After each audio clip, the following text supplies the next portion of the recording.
Hello everybody, this is Gregory with 5 Minute Catholic Apologetics and Living, where 5 minutes of your time may get you to the divine. Today we're going to talk about how we're really just secularists masquerading as Christians, the large majority of people. Now before we begin, let's start with a prayer. Nomine Patris et Filii et Spiritui Sancti. Amen. Gloria Patri et Filii et Spiritui Sancto, sicut erat in principio et nunc et semper et in saecula saeculorum. Amen. What do I mean that we're secularists pretending to be Christians or masquerading as Christians? What I'm saying is that 90% of Catholics really hold and adhere to secular views, but they think they're adhering to Catholic views. Now, there's going to be some that are openly not adhering to Catholic views at all, let's say on abortion or divorce and remarriage or female clergy, and they're just openly heretical. We have an episode here on the different types of heresy: material heretic, formal heretic, and they're just formal heretics. They're like, I know the teaching of the church and I don't care. But if you go to like Father McTeague, who I was fortunate to be on his show, the Catholic Current, he likes to always call it Our Lady of St. Typicals, or Our Lady of whatever, fill in the blank. He always talks about like the typical Catholic who goes to the typical suburban mass likes to think that they're Catholic, but really they're secularists. There's a deep sense of cognitive dissonance that we Catholics have. And how do you know when they have this steep level of cognitive dissonance and that they're really secularists masquerading as Catholics? Well, think of the old Latin saying, lex orandi, lex credendi, lex vivendi.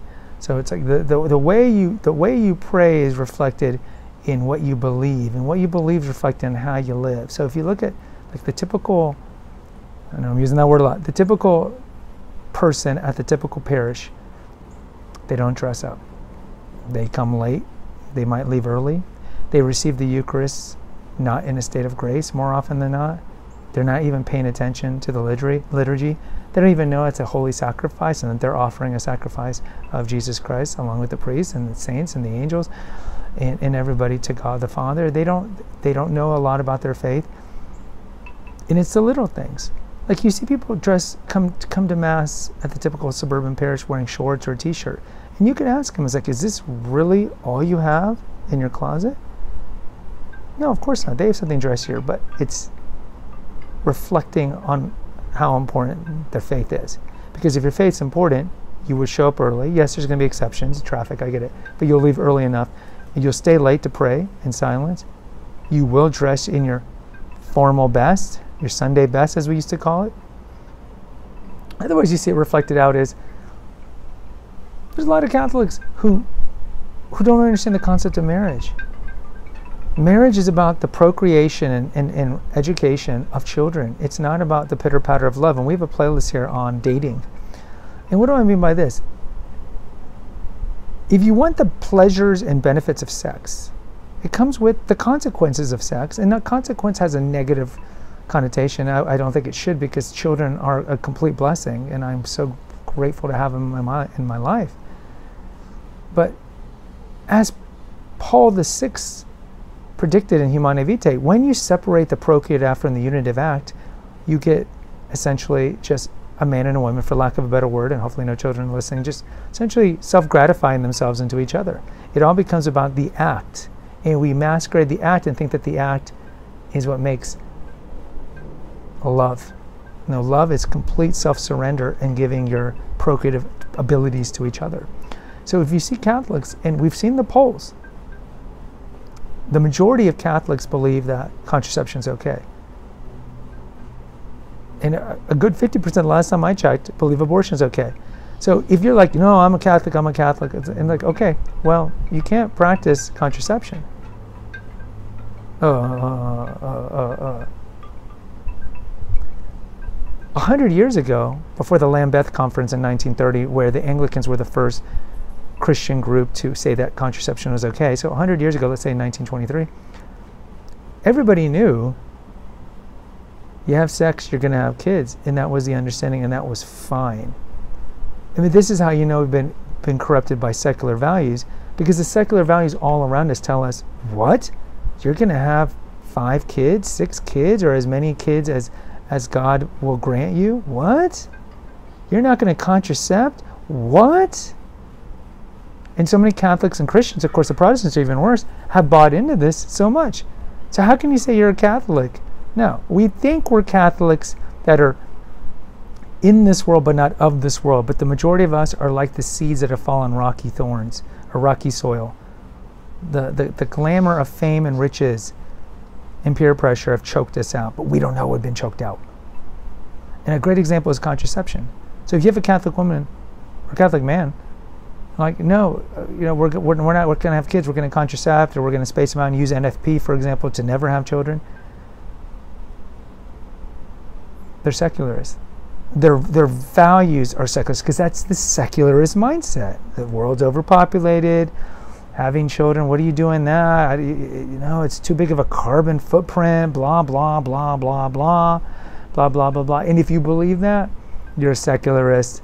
And then you put on the shine and the sheen every Sunday of going to Mass, and you might identify yourself as a Catholic, but really you're a cultural Catholic who's been co-opted by secularist values. So I think it's better to not be intellectually dishonest, because it leads to cognitive dissonance.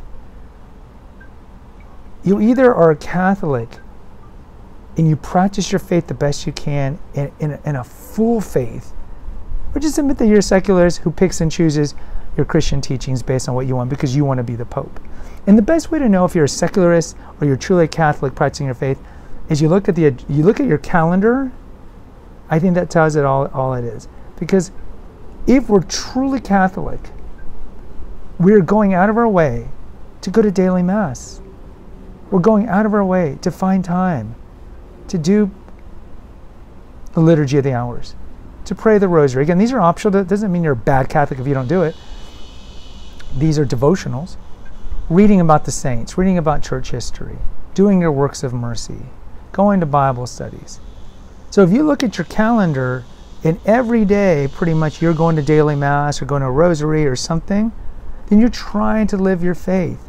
But if you look at your calendar and it's like, I'm grudgingly going to Sunday Mass and I hope it's less than an hour long, and there's nothing else religious in your calendar aside from being grudgingly taking yourself to Mass. We have that episode, do most Catholics believe Mass is hell insurance? And all you have on your calendar is 1 hour a week of going to Mass when you really don't even want to go, you're checked out, and you just go because you feel like you have to for hell insurance, then yeah, you are a secularist who's been co-opted and pretending to be a Catholic, because you're not. Because as Christ says, we must know us by our fruit, know us by our works. You look at the vine. If the vine is rotten, he prunes the vine. And we have to look at our works, and we have to look at our daily schedule. And as I mentioned 2 years ago, and I did that video, we must immerse ourselves in a Catholic world. Which means, yes, daily Mass. What excuses do we really have? Yeah, you might have a job that's brick and mortar, and maybe the closest parish only has a Mass at 8 in the morning, and you can't go because you have to be at work at 8. Okay, well, there's a way. You might find a neighboring parish that has a Mass at 12. I used to live at a place that had 4 Masses a day, 6 o'clock, 7 o'clock, 8 o'clock, noon. You can find it. There's a will, there's a way. And if you look and you see, oh, you know what? I'm watching mostly Catholic content either on YouTube or EWTN, or I'm listening to Catholic podcasts, and I'm doing prayers with my family, and I'm going to daily Mass, and I'm reading the Bible and all these things, then yes, you can say you're a Catholic who's fighting off the secularist ways that we are completely surrounded by. But if you look at your calendar and it's just Sunday Mass, I hate to say it, and I don't mean to be judgmental, admonishing the sinner is one of the works of mercy. And I don't mean this in a lack of charity. I mean this that we really need to reprioritize. How many men can name 20 starting NFL quarterbacks right now?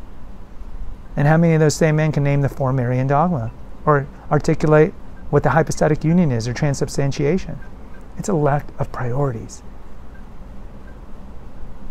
So guys, post in the comments. Let me know if you agree or disagree with me. You think that most Christians and even most Catholics are pretending to be Catholics, but really we're secularists in our values, our views, our beliefs, everything. I'd like to hear from you. Until next time, take care, God bless, and pray.